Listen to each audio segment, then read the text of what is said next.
punya kontrol diri. Kamu tidak akan bisa mengabdi pada kepentingan orang lain kalau kamu sendiri nggak bisa menguasai dirimu sendiri, nggak bisa memanage jiwamu, nggak bisa memanage batin. Kalau kamu masih mudah tergoda, mudah terpengaruh, nggak bisa. Kamu harus punya kontrol diri luar biasa. Dan yang ketiga, low egosentrisme. Egonya rendah, nggak narsis, nggak pencitraan. Jadi nggak sombong, nggak menonjol-nonjolkan diri. Itu low egosentrisme. Tidak kepentingannya sendiri yang diunggul-unggulkan.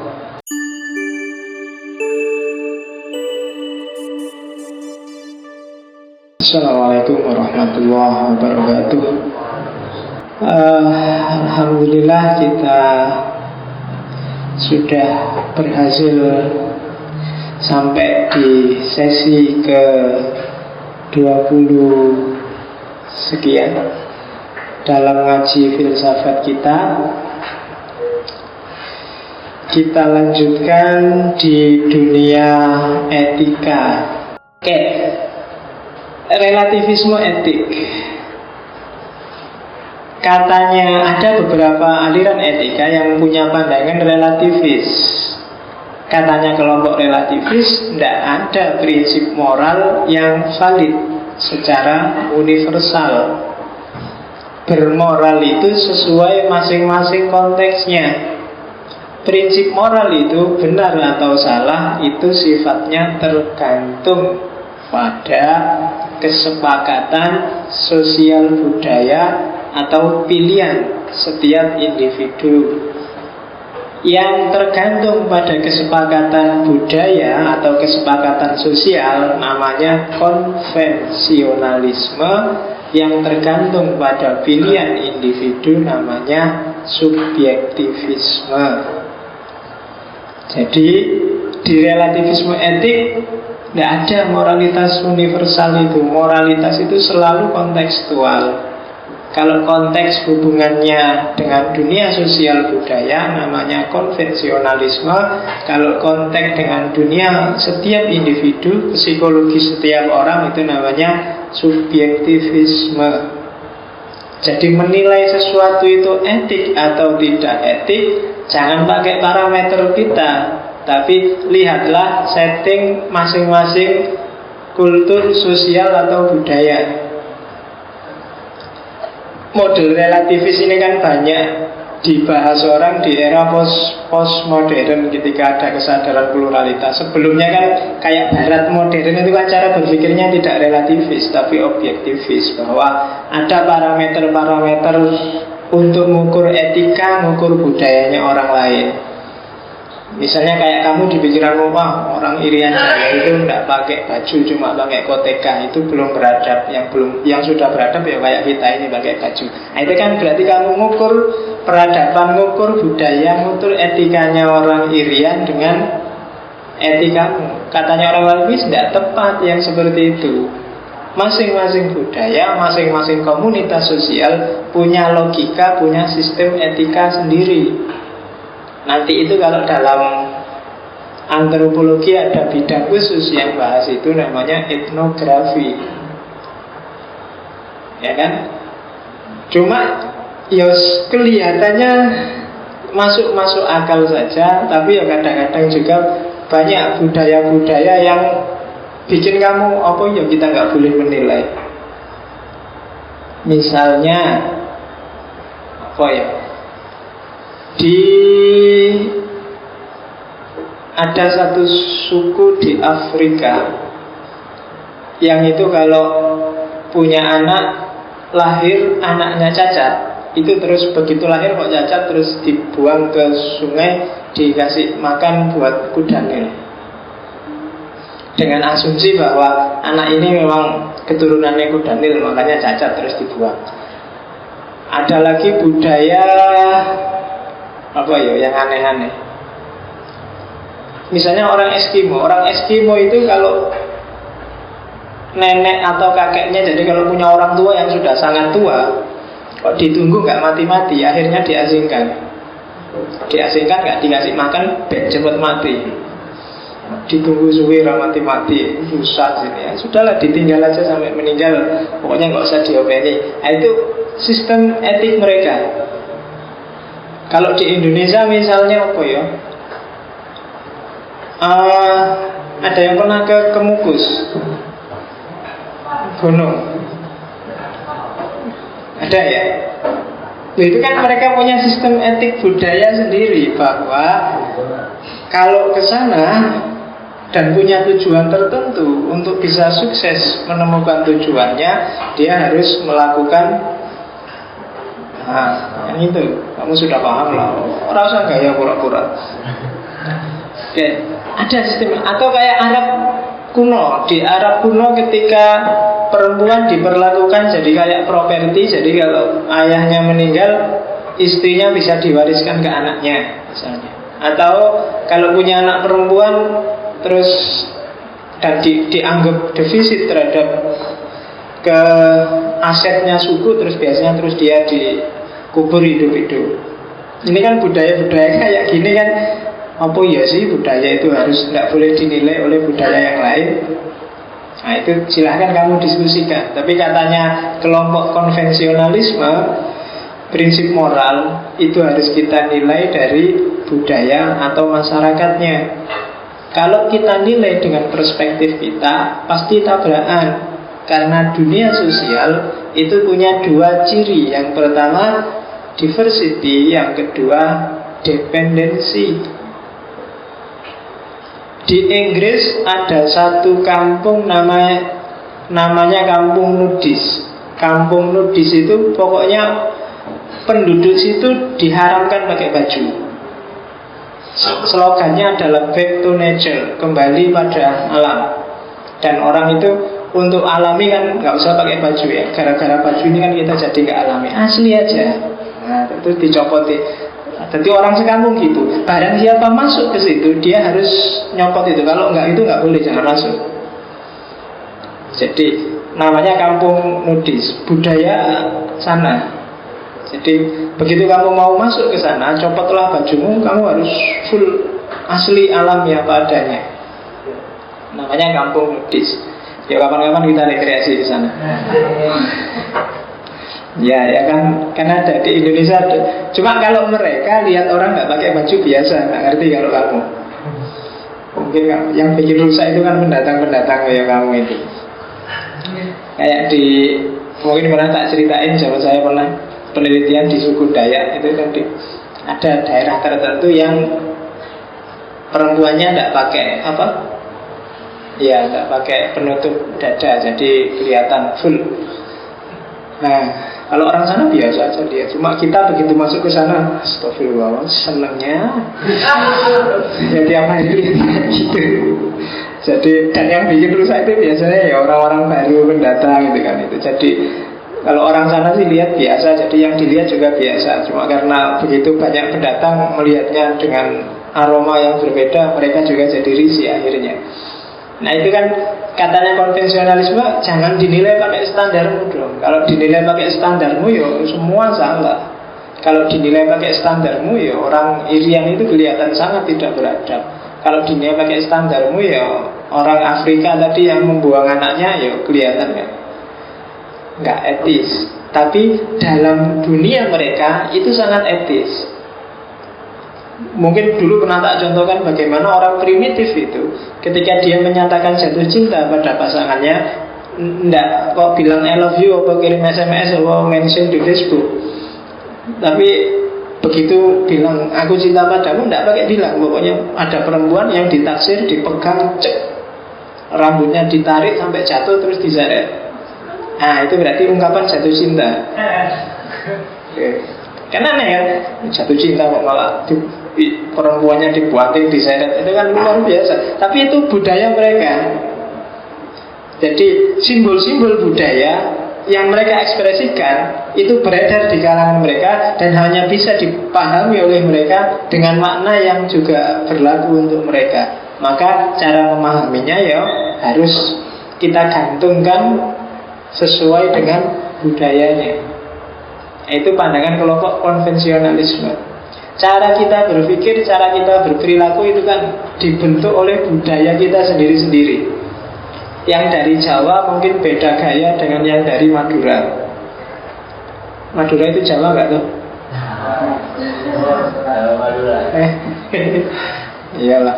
Yang dari luar Jawa mungkin beda dengan yang Jawa. Yang dari Aceh mungkin beda dengan yang dari Irian. Masing-masing punya standar moral sendiri-sendiri. Maka untuk menilai bermoral atau tidak bermoral, ya pasrahkanlah kepada makna masing-masing budaya. Nah itu tipe pertama, namanya konvensionalisme. Kalau subjektivisme itu sebenarnya mirip kayak konvensionalisme, tapi lebih sempit lagi. Tidak pada komunitas, tidak pada tradisi lokal, tapi justru pada pilihan-pilihan individu atau kelompok individu. Itu namanya subjektivisme. Jadi sesuatu itu baik atau buruk, benar atau salah, itu lihatlah siapa individu yang milih. Kalau ada orang itu tak contohin, misalnya makan dagingnya sapi. Kalau kamu tanya daging sapi haram apa halal? Loh tergantung. Bagi orang Islam halal, tapi bagi orang Hindu haram. Kan gitu. Nah itu namanya subjektivisme. Bagi orang vegetarian juga haram, tapi dalam konotasi yang berbeda. Vegetarian itu kan nggak mau makan daging karena daging mahal. Jadi kan ada itu yang aku vegetarian aja deh. Alasannya apa? Uangku habis kalau harus tidak vegetarian. Jadi orang Islam, orang Hindu, vegetarian punya pendapat yang berbeda. Kawin bagus enggak? Etis enggak? Etis bagi orang Islam. Tapi bagi pendeta kawin itu enggak etis. Kan subjektif. Anjing haram enggak? Loh, haram kalau bagi orang Islam. Babi haram, tapi bagi yang tidak Muslim halal. Jadi melihatnya, lihatlah subjeknya, siapa yang ngomong. Makanya kan ada lelucon yang suatu ketika kiai naik kereta jejer sama pendeta. Kiainya waktunya makan, ada babi banyak, kiainya makan babi. Loh, sampai makan babi, kata kiainya. Katanya pendeta, iyalah babi itu enak. Wah kalau di kita haram. Kata kiainya, kata pendetanya, sampean bodoh, barang enak gak ngerti. Begitu sampai stasiun, kiainya dijemput oleh istrinya. Wah istrinya, sampean nikah? Iya. Dan sampean? Katanya pendeta, enggak, saya enggak boleh nikah. Wah sampean rugi, ada barang enak kok diharamkan. Oke. Masing-masing subjek punya penilaian sendiri-sendiri. Maka menilai etis atau tidaknya sebuah perilaku, lihatlah siapa subjeknya, siapa yang ngomong. Ada loh, misalnya saya lupa ya, kalau nggak salah Yunani dan satu suku di New Zealand itu yang, kalau Yunani saya ingat Sparta. Orang Spartan itu membolehkan mencuri asal tidak ketahuan. Susah ya, jadi bodoh ya. Cuma seolah-olah beda. Kamu boleh mencuri asal tidak ketahuan. Intinya jadi ya kayak itu. Tapi untuk seolah-olah boleh, kamu dibilangin boleh kok kamu mencuri asal nggak ketahuan. Padahal kamu selalu bilang nggak boleh mencuri itu.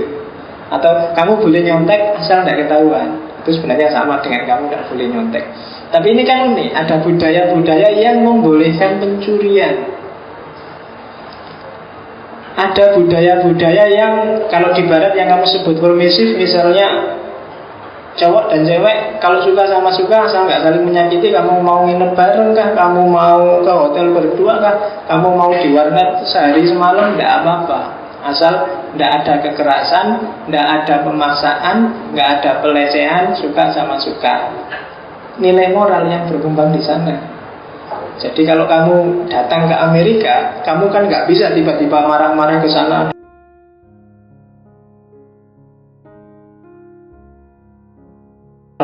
kamu bukan suami istri, tidak bisa. Kenapa? Sistem budayanya di sana. Sebaliknya mereka juga begitu. Kalau mereka datang ke sini nggak bisa mereka sembarangan seperti di tempat asalnya, karena mereka ngerti di daerah ini punya sistem budaya, punya sistem etika yang berbeda. Meskipun Barat itu misalnya kalau pakai baju kadang-kadang wah terbuka semua, mungkin begitu masuk Jogja dia pikir-pikir, kecuali kalau di pantai. Kenapa? Mereka tahu ada konvensi di sini, ada kesepakatan etik yang harus diikuti. Jadi itu relativisme etik. Sekarang kita masuk ke altruisme. Altruisme kata dasarnya alter. Altruis itu berarti perbuatan yang dilakukan dengan orientasi pada orang lain, tidak untuk dirinya sendiri. Itu namanya altruis.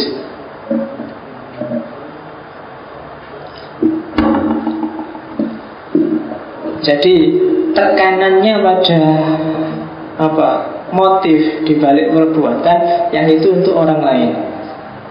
Aku minum teh ini bisa altruis, bisa egois.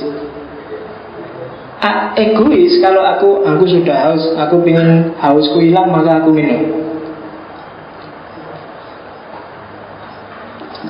Itu egois namanya. Tapi altruis kalau suaraku kok rada serak ya, nanti teman-teman yang hadir suara serak nggak begitu dengar, kasihan kalau dia nggak dengar sudah datang jauh-jauh. Sudahlah tak minum biar nggak serak suaraku. Lo minumnya demi kamu. Itu namanya altruis. Nah, silahkan kamu baca ini minum yang egois atau minum yang altruis. Katanya siapa suaranya serak? Sejak tadi suaranya ya gitu-gitu aja kok. Berarti egois itu memang haus. Oke, jadi altruis adalah yang diperhatikan kesejahteraan orang lain. Ini altruis ini diantara golden rule kalau dalam dunia etika. Ada banyak golden rule. Ingat saya ada 7. Golden rule yang saya ingat lagi golden rule-nya HAM. Golden rule-nya HAM itu kalau kamu tidak ingin disakiti, jangan menyakiti. Itu golden rule-nya HAM. Kalau ini golden rule-nya altruisme, bahwa perbuatan etis, perbuatan baik adalah perbuatan yang tidak untuk kepentingannya sendiri. Jadi setiap orang berkewajiban untuk memberi manfaat pada yang lain, untuk dimanfaatkan oleh orang lain. Itu namanya altruis. Jadi jangan nyari kepentinganmu sendiri, pentingkanlah kepentingannya orang lain. Itu altruis.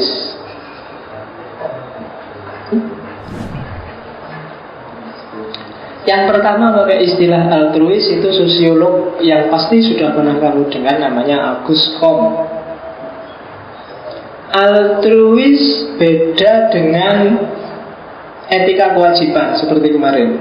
Kan kemarin ada deontologisnya kan itu. Kalau kewajiban itu ada sesuatu yang mendorong kamu untuk melakukan, mungkin Tuhan, mungkin raja, mungkin undang-undang, itu kewajiban. Tapi kalau altruis, nggak ada Tuhan pun, nggak ada raja pun, nggak ada undang-undangnya pun, kamu tetap melakukan itu. Jadi altruis itu sukarela dari dirimu.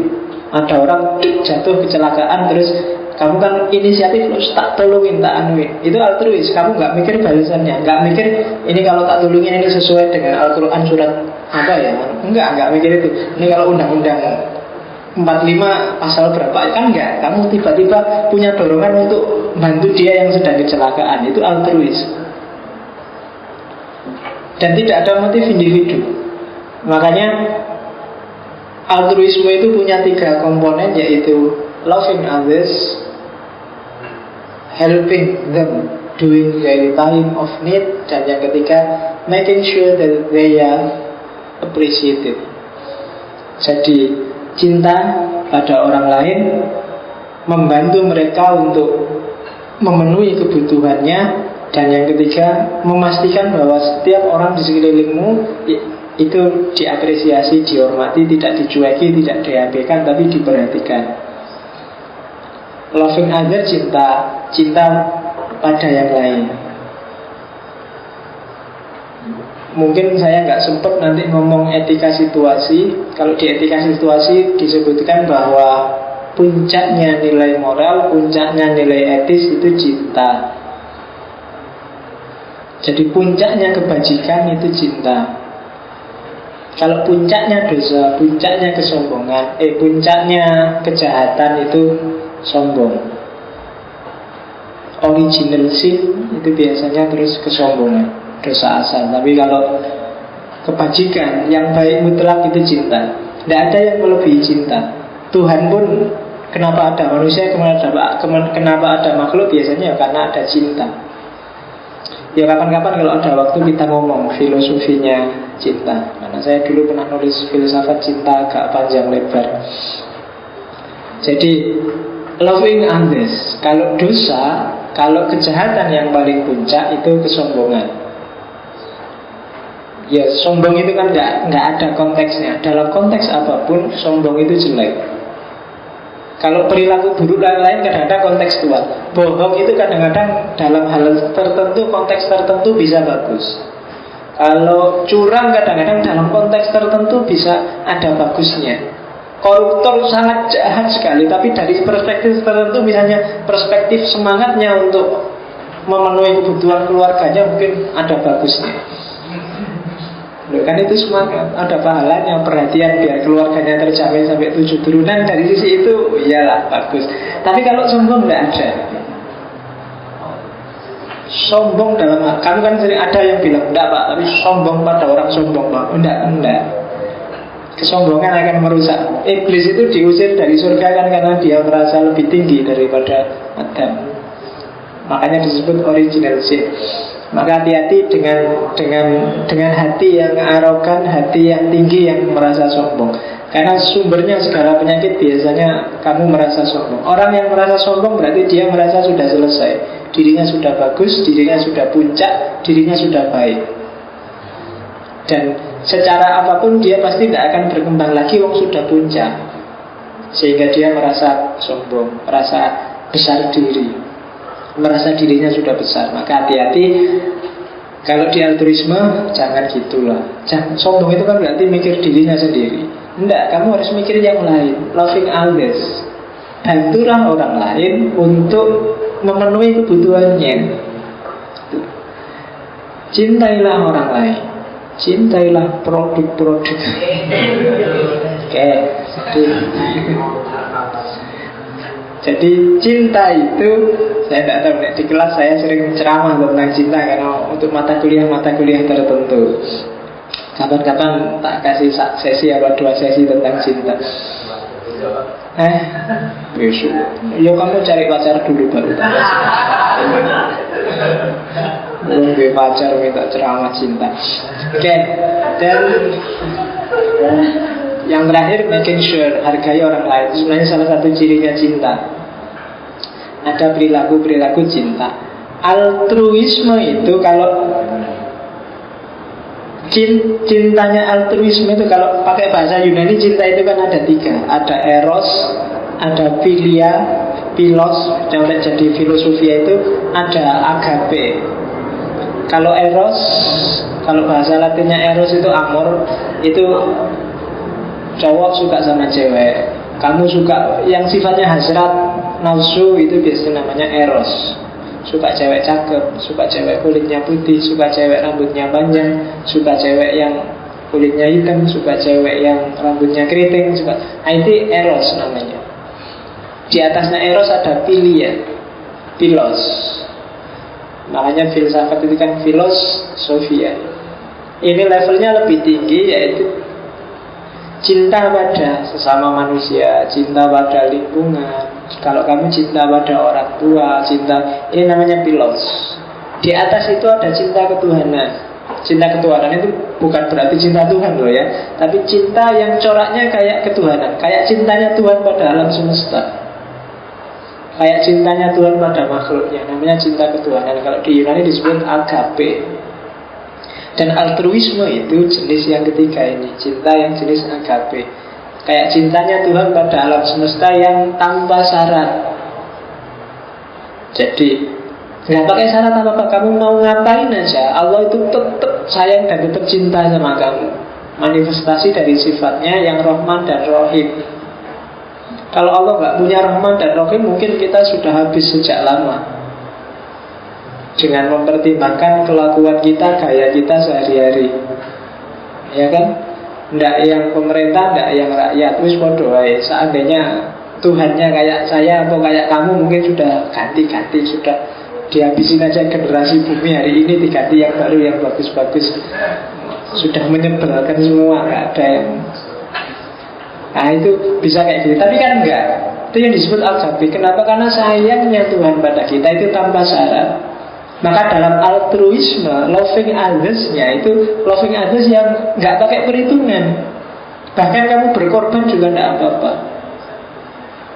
Ya yang punya pacar kan pasti ngerti itu. Gimana rasanya cinta pada sesuatu, cinta pada seseorang yang tanpa perhitungan, wis pokoknya.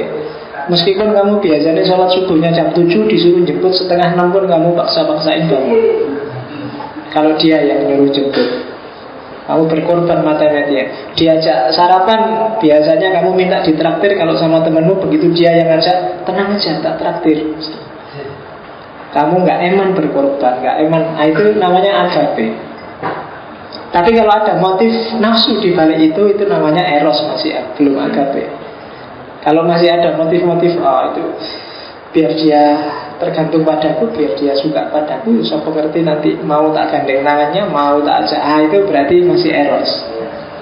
Masih ada pamrihnya, pamrih hasad dunianya. Nah itu eros. Tapi ada juga yang level filia. Kalau filia itu ada motifnya, tapi motifnya sudah tidak melulu dunia lagi. Misalnya kayak deontologisnya kan itu jenisnya filia, jenisnya filios. Jadi cinta yang ya karena aku wajib gitu, kalau aku kayak gitu nanti bagus.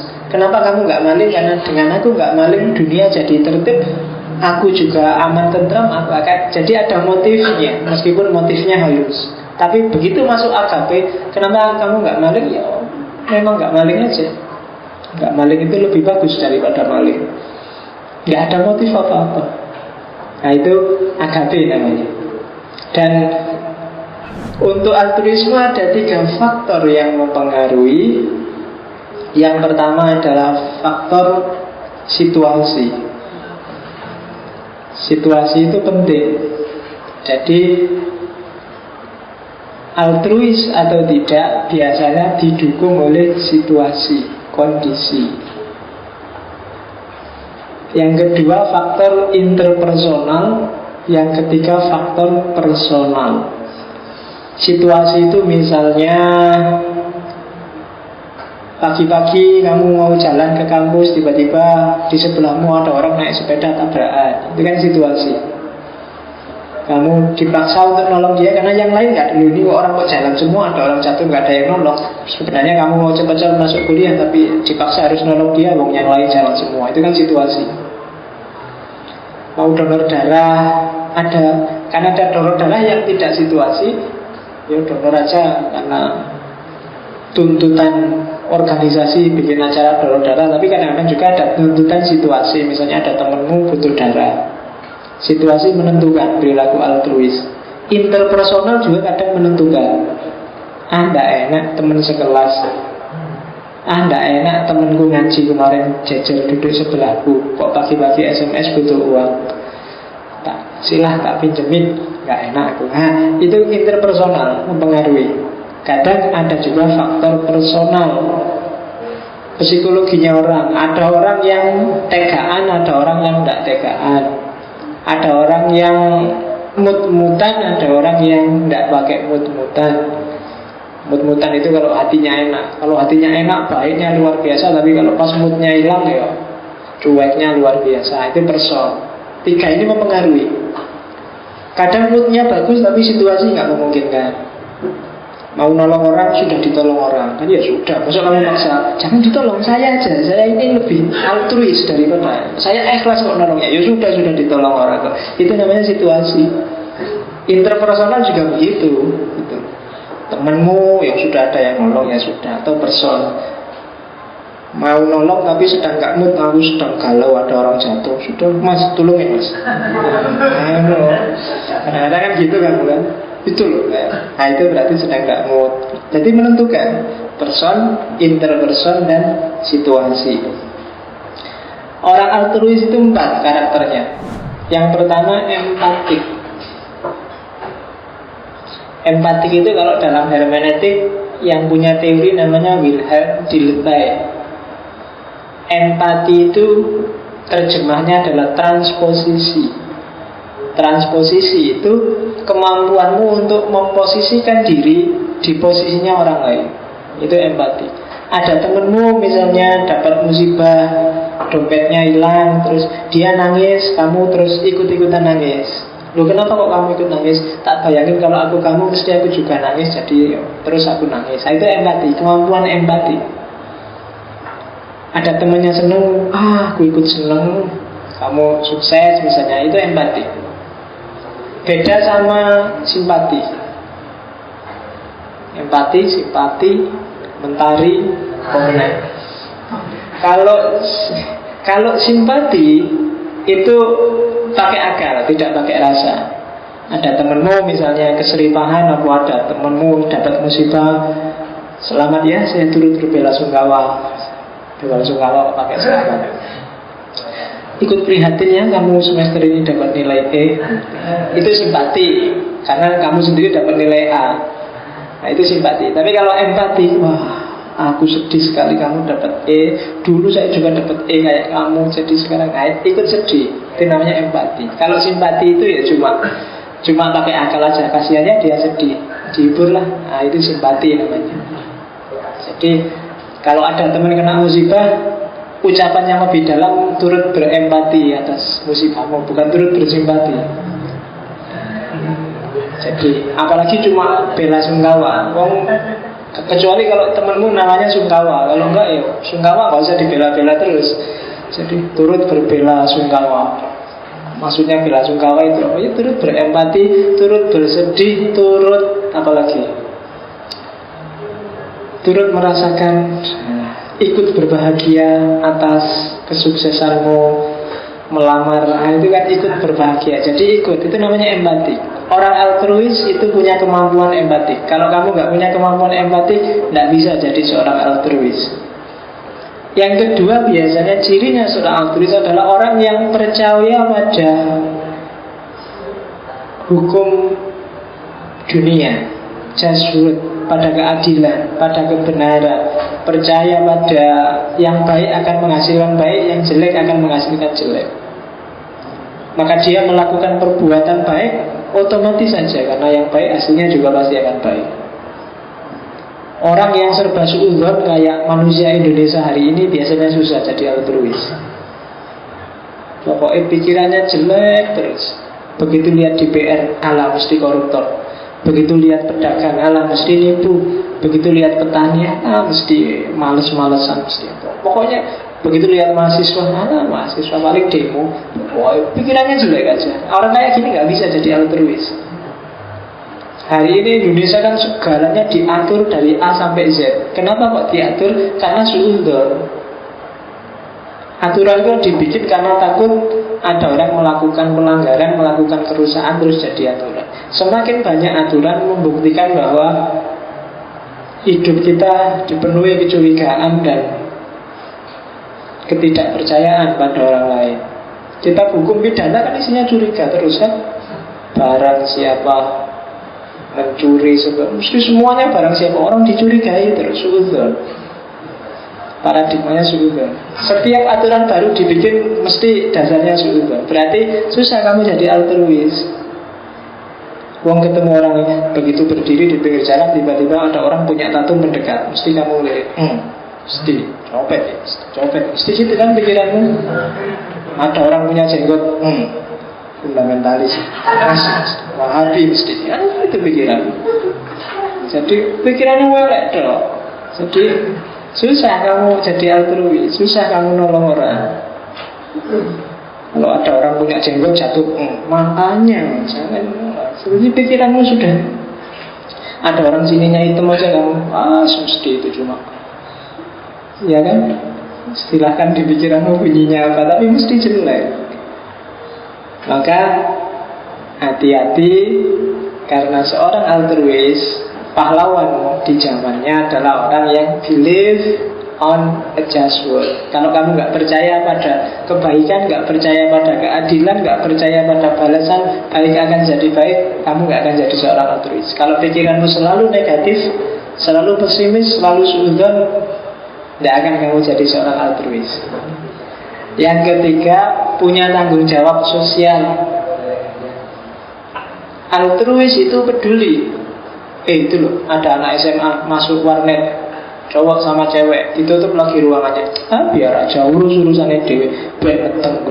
Nah itu, kan gitu kamu biasanya. Itu namanya nggak punya social responsibility. Suka-suka, biar aja, nanti dia rusak-rusak sendiri, biar aja. Itu namanya nggak punya social responsibility. Seorang altruis itu peduli. Kalau ada yang nggak beres, nggak pas secara sosial, ya dia turun tangan sesuai kapasitasnya. Makanya kan dalam Islam itu man ra'a minkum munkaran falyughayyirhu. Kalau kamu punya daya, punya kuasa, punya kekuatan, ya biyadihi. Kalau biyadihi masih nggak bisa, ya dinasihati yang baik, bilisanihi. Kalau masih nggak bisa, ya hatinya yang ingkar. Udahlah, mau tak ingetin, tapi kalau tak ingetin aku yang dipukuli orang banyak, sudahlah, nggak kuasa berarti aku. Itu. Tapi tetap kamu punya social responsibility. Itu cirinya seorang altruis. Dan yang ketiga, punya kontrol diri. Kamu tidak akan bisa mengabdi pada kepentingan orang lain kalau kamu sendiri nggak bisa menguasai dirimu sendiri, nggak bisa memanage jiwamu, nggak bisa memanage batin. Kalau kamu masih mudah tergoda, mudah terpengaruh, tidak bisa. Kamu harus punya kontrol diri luar biasa. Dan yang ketiga, low egosentrisme. Egonya rendah, nggak narsis, nggak pencitraan. Jadi tidak sombong, tidak menonjol-nonjolkan diri. Itu low egosentrisme. Tidak kepentingannya sendiri yang diunggul-unggulkan. Tidak, aku altruis loh, aku habis nolong, sini sama korban sama tak tolong, ayo foto cerep di Facebook. Tadi pagi habis nolong kecelakaan, ini loh orangnya. Itu namanya masih punya egosentrisme. Jadi bukan kayak gitu. Itu namanya belum altruis. Kamu masih ada pamrih, masih ingin membangun citra. Tidak bisa, belum altruis. Maka indikator perilaku altruistik itu ada empatik, interpretatif, social responsibility, inisiatif, dan yang terakhir rela berkorban. Empatik berarti kamu siap untuk merasakan penderitaan atau kesenangannya orang lain. Interpretasi berarti kamu mampu untuk menafsirkan kapan kamu harus turun tangan, kapan kamu jangan ikut campur. Yang ketiga, social responsibility berarti kamu punya tanggung jawab sosial. Yang keempat, inisiatif, jangan diem aja, punya tanggung jawab, diterjemahkan secara nyata dalam bentuk inisiatif. Dan yang terakhir, rela berkorban. Kalau sudah punya 5 ini, kamu boleh ngaku sebagai seorang altruis, seorang pejuang kemanusiaan. Kalau enggak, belajar dulu gimana caranya jadi orang baik. Meskipun nanti aliran terakhir malam ini egoisme. Katanya orang egoisme, enggak mungkin ada orang altruis. Kalau dia bilang bahwa niatnya murni saat membela kepentingan orang lain, katanya egoisme, tidak mungkin. Tidak ada orang kayak gitu. Katanya egoisme, seandainya ada orang kayak gitu, tetap itu dia punya pamrih kepentingan. Paling tidak dia punya 3 pamrih. Misalnya meminimalkan rasa tidak enak. Kayak tadi ada orang jatuh, jatuh. kan kamu nolong. Itu sebenarnya kenapa kok kamu tolong? Karena kalau kamu diem aja nggak nolong kan rasanya nggak enak. Masa ada orang jatuh kok diem aja, kok nggak enak ya? Itu kan berarti sebenarnya untuk kepentinganmu sendiri, biar nggak enaknya hilang.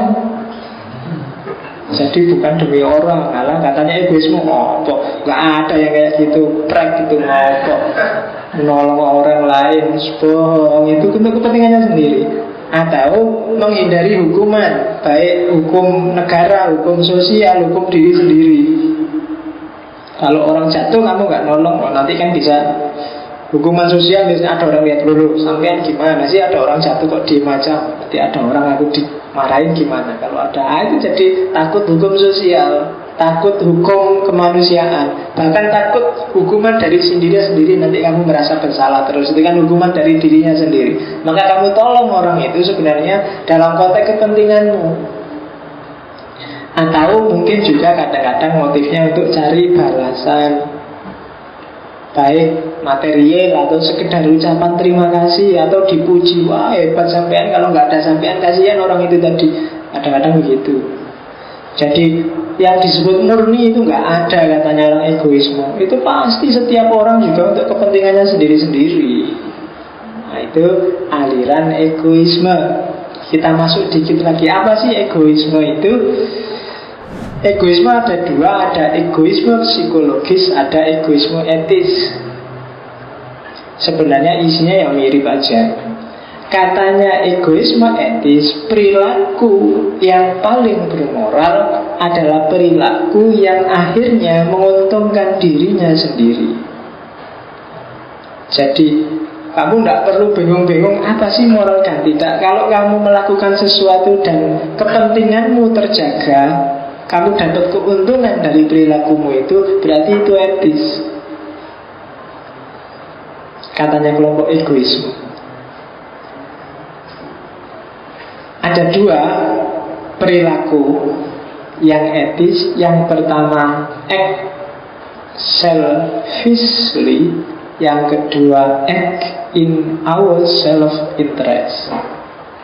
Act selfishly adalah awalnya, bertindaklah secara egois untuk kepentinganmu, itu awalnya. Dan atau yang kedua act in our self-interest, lakukan sesuatu yang akhirnya menguntungkan kamu. Jadi di awal pilihlah perbuatan sesuai seleramu, di akhir pilihlah perbuatan yang menguntungkanmu. Kamu mau nolong orang, silahkan ditolong, asal kamu memang selera untuk nolong dia, dan akhirnya kamu dapat keuntungan dari nolong itu. Kalau kayak gini berarti percayalah itu etis. Kalau enggak, kamu bunuh diri. Kamu sebenarnya melakukan sesuatu yang kamu tidak senang, dan melakukan sesuatu yang justru merugikan kamu sendiri. Itu kebalikannya, berarti perilakunya tidak etis. Asumsinya egoisme etis itu, ini kan kelihatan kok gitu ya. Kamu tadi kan yang altruis, wah orang harus altruis, tapi begitu dibantah oleh egoisme mungkin ya jangan-jangan benar egoisme orang itu apa bisa murni. Tapi kita lihat nanti, meskipun ada kritik juga pada egoisme. Katanya egoisme tidak ada kok kewajiban alami itu, natural bahwa ada setiap orang pasti jujur, nggak ada. Ketika orang melakukan perbuatan baik, melakukan perbuatan bermoral, itu disadari atau tidak disadari, itu sebenarnya mengejar kepentingannya sendiri. Kenapa kamu jujur? Ya karena jujur itu baik. Kayak kemarin di Aristoteles, maka saya melakukan jujur.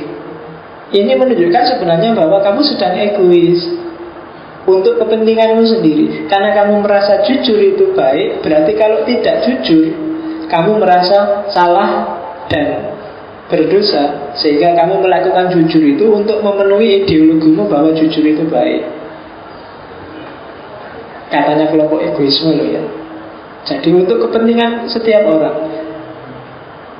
Jadi asumsi yang kedua, kita tidak ada kewajiban moral itu.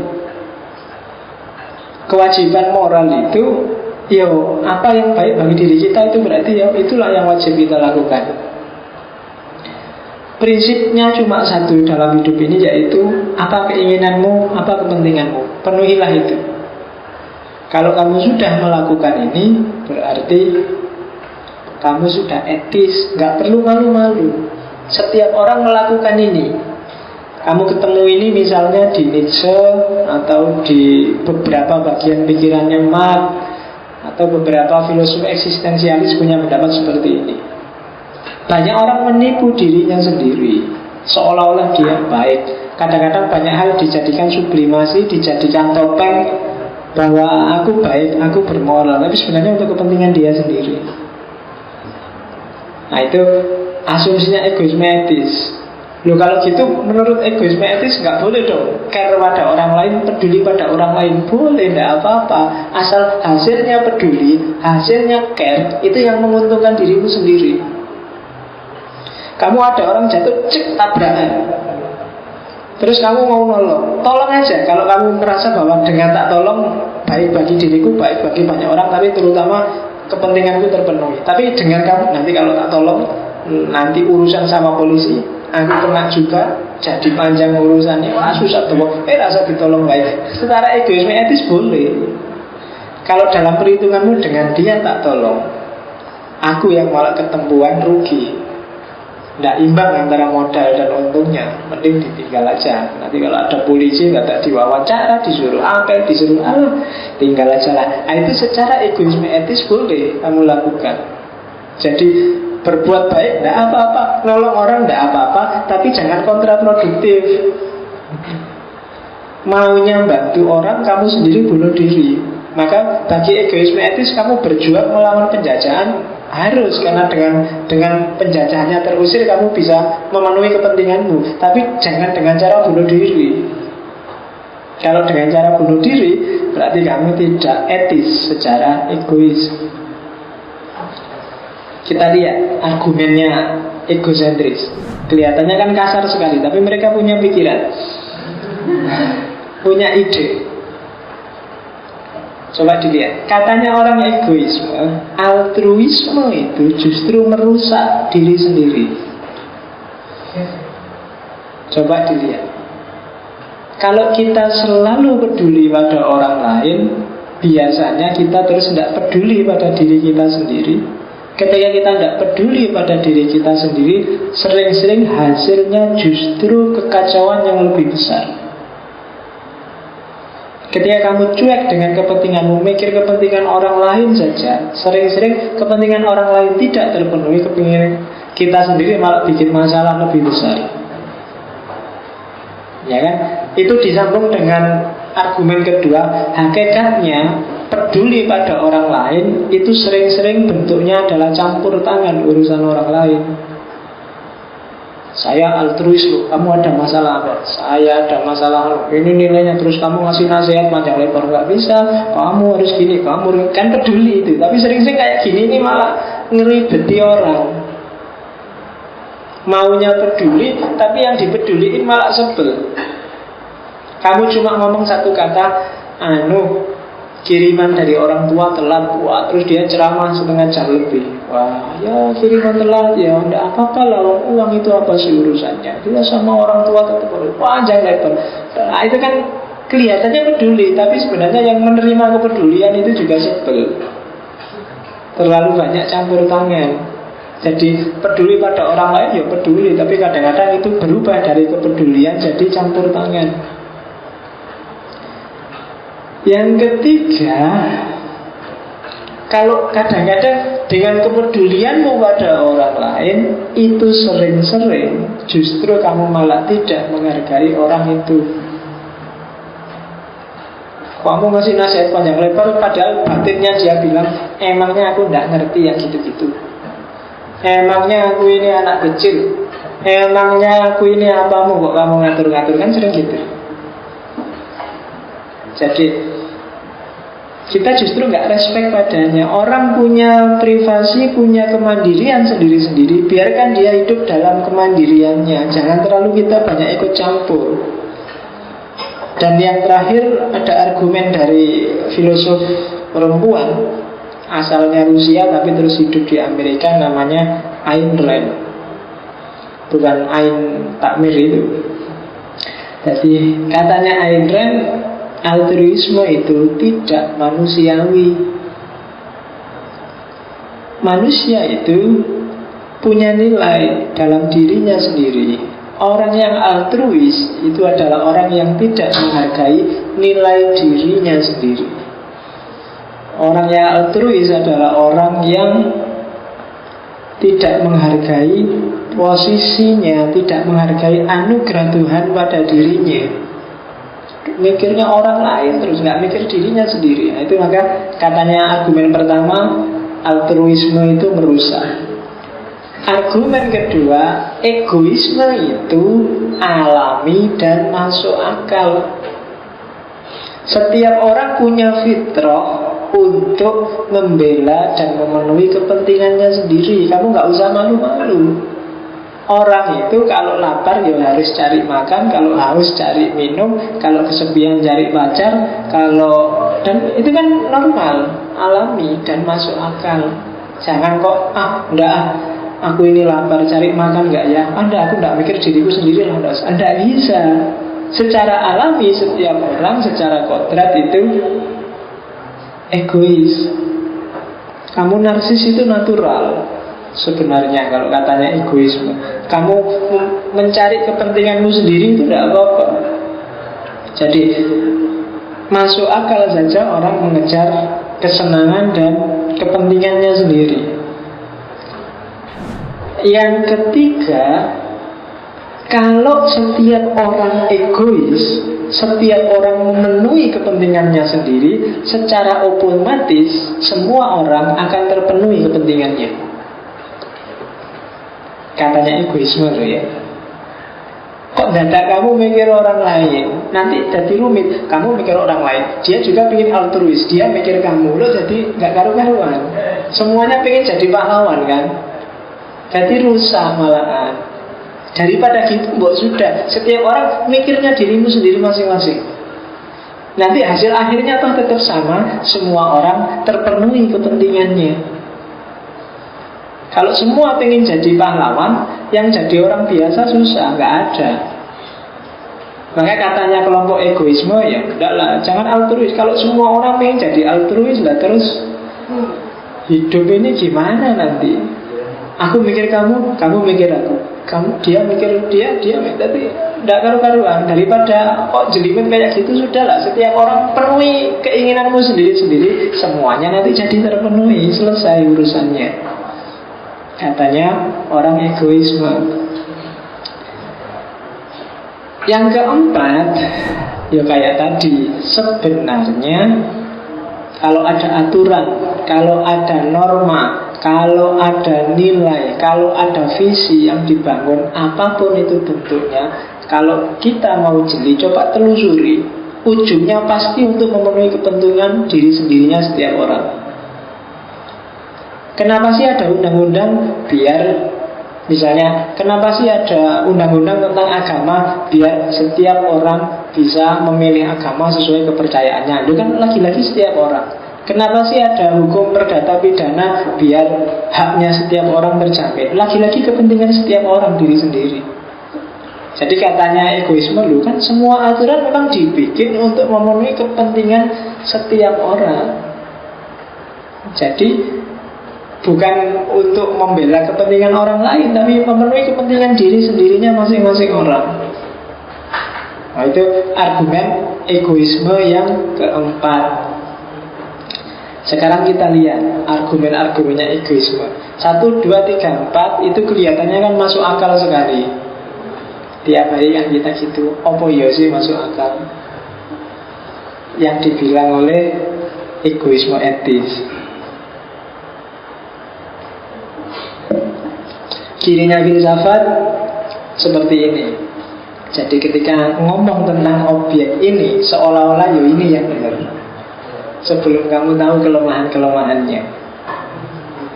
Begitu seandainya ngaji ini tak hentikan di sini, di slide ini, mungkin dalam pikiranmu, oh berarti orang itu memang harus egois saja ya, tidak harus altruis. Maka ayo dilanjutkan dikit lagi biar kamu nggak tersesat. bahaya. Makanya kemarin saya di UIN itu ngajari tasawuf falsafi. Jadi tasawuf falsafi itu dari awal pikiran dahsyat semua. Ada Al-Hallaj, ada Rumi, ada Tapi mahasiswanya senang dia, tapi wah itu berarti dasar. Tapi begitu terakhir tak tutup pakai Ibnu Taimiyah. Bingung mereka, waduh kok Ibnu Taimiyah isinya kok garis keras gitu. Bingung dia. Kemarin sudah menggebu-gebu ketemu Al-Hallaj, ketemu Rumi, begitu ditabrak oleh kritiknya Ibnu Taimiyah. Kalau kalian masih setuju Al-Hallaj, jawablah Ibnu Taimiyah. Ya maksudnya bisa jawab mereka, ya mahasiswa hari ini kan. Jadi egoisme juga gitu. Makanya katanya Francis Bacon, filsafat itu seperti laut, berombak di pinggir tapi tenang di tengah. Jadi kalau kalian masih geraknya di pinggir, berhenti di pinggir, ya memang mengacaukan. Tapi begitu kalian semakin ke tengah, semakin sadar, semakin tenang. Kita lihat beberapa catatan. Katanya egoisme etis, keuntungan diri sendiri sama dengan keuntungannya semua orang. Ini kalau secara logika namanya kontradiksi internal. Tadi kan bilang keuntungan diri sendiri sama dengan kepentingan. Loh, lah ngapain egoisme etis kok dadak mikir tentang kepentingannya semua orang? Katanya tadi yang dipikir kepentingannya dirinya sendiri. Kalau dia masih peduli dengan kepentingannya semua orang, apa masih mau disebut egois? Kan gitu. Harusnya kalau egois sejati itu, apakah itu nanti sama dengan keuntungan semua orang apa tidak, peduli amat.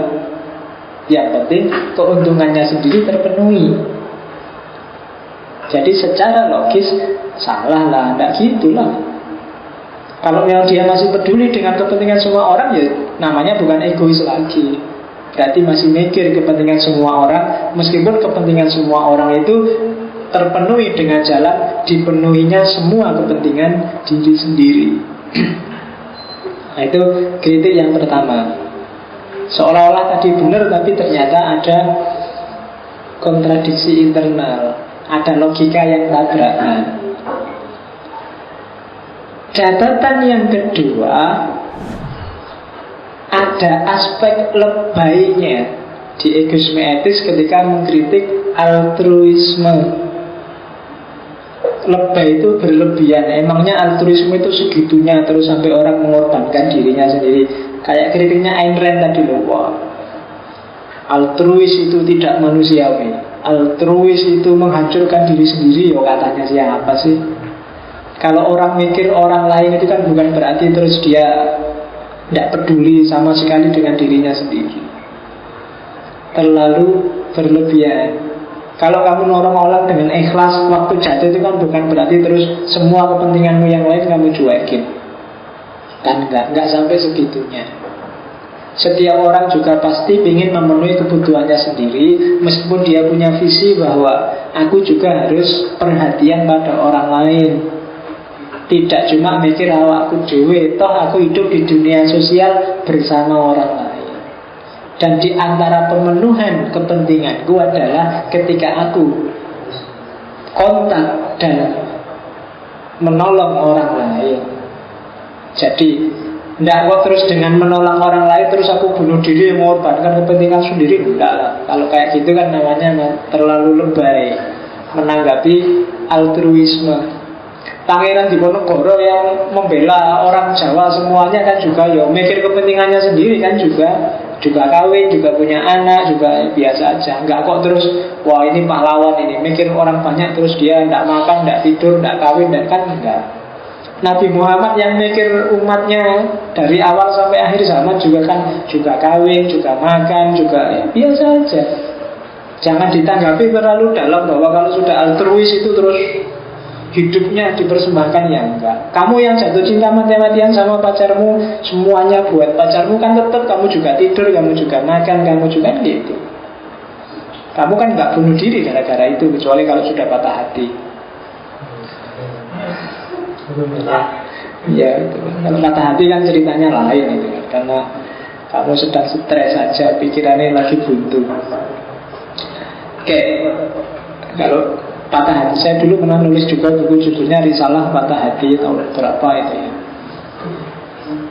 Itu modus sebenarnya zaman dulu, tapi sekarang sudah, bukunya sudah hilang. Saya sendiri cuma punya filenya, tapi itu cetak ulang sampai 7 kali. Itu judulnya cuma Risalah Patah Hati. Itu kan buku harian aja, tak modifikasi jadi buku. Jangan itu. Ya nanti setelah ngaji cinta terus ngaji patah hati, biar kamu siap menang siap kalah kan gitu mau. Oke. Iya. Catatan ketiga, apa benar sih kalau kamu nolong orang, kalau kamu bantu orang itu sebenarnya untuk kepentinganmu sendiri? Ya ada orang kayak gitu, tapi ada juga orang yang memang ikhlas gitu. Misalnya aku sedekah, ketika kamu bantu orang itu ya mungkin ada lah nanti kayak di Quran itu bahwa kalau kamu sedekah sekian dapat balasan sekian. Ada yang memang yang dipikir balasannya, tapi banyak juga ke orang yang bantu tidak mikir balasannya, karena memang benar-benar kasihan, benar-benar ingin bantu, terus kamu ikhlas bantu kan ada. Tidak selalu untuk kepentingannya. Misalnya kamu nyumbang, biar nggak ketahui orang sebut aja hamba Allah, kan ada yang kayak gitu. Jadi kan nggak pengen dapat imbalan apa-apa kok, memang niatnya pengen bantu, nggak pengen pamer. Dalam agama kan ada namanya ikhlas, lillahi ta'ala, hanya untuk Allah. Bahkan semua dalam agama disebut baik kalau itu lillahi ta'ala, bukan karena pamrih apa-apa. Jadi harusnya memang ada, tidak selalu untuk kepentingan diri sendiri. Begitu untuk kepentingan yang tidak diri sendiri, ya berarti ada yang salah. Oke, jadi seandainya betul semua tindakan altruistik motifnya untuk kepentingan egoistik, maka hidup kita akan sulit. Kenapa? Kita akan selalu suudzon.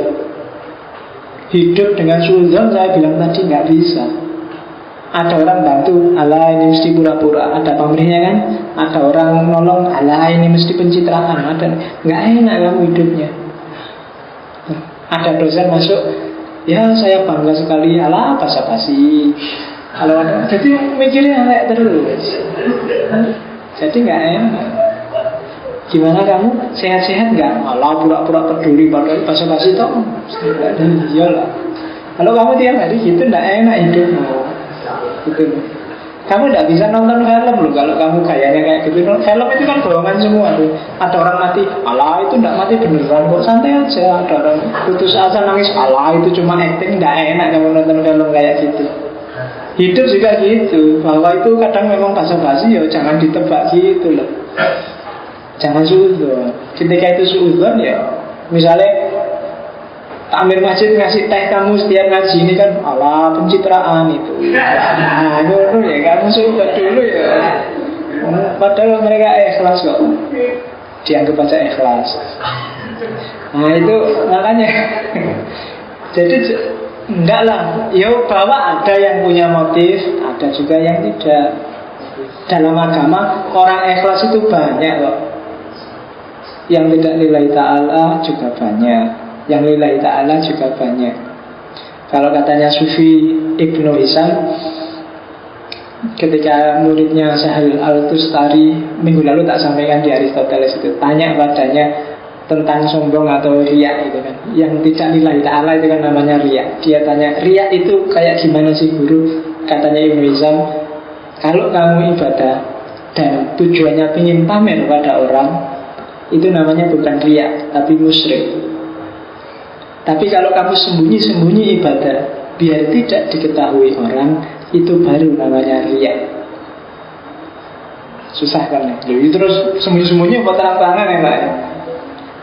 Kan susah kan? Kalau sembunyi-sembunyi berarti riya.